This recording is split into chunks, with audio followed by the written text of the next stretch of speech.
Welcome to Kenton's videos. Enjoy the video. Hello everyone. In this video I will explain how to add refrigerant to your Jeep Patriot's AC system.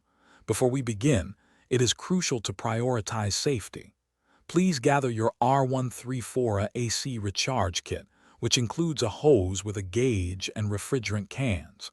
Remember to always wear safety glasses and now let's find the low-pressure service port on your Jeep Patriot.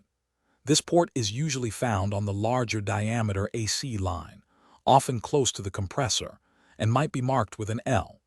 It will have a protective cap that you need to remove. Before making any connections, confirm that your engine is completely off. Then, firmly attach the quick connect fitting of your AC recharge hose to this low-pressure port until you hear it click and it feels secure. With the hose connected, start your Jeep Patriot and turn the air conditioning to its maximum cold setting with the fan on high. Next, screw the refrigerant can onto the charging hose and pierce it by turning the knob all the way in.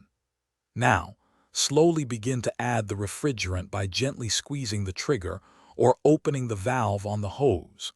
It is very important to continuously monitor the pressure gauge, ensuring the needle stays within the safe green or yellow range to prevent overcharging. After adding some refrigerant, check the air coming from your vents inside the cabin to feel for improved cooling. Once your pressure gauge indicates a reading within the safe operating zone, you can stop adding refrigerant. Turn off your Jeep Patriot, then carefully disconnect the recharge hose from the low-pressure service port. Finally, remember to replace the protective cap on the low-pressure port to keep out dirt and moisture, helping to maintain your AC system's integrity. Thanks for watching. Consider subscribing if we helped you.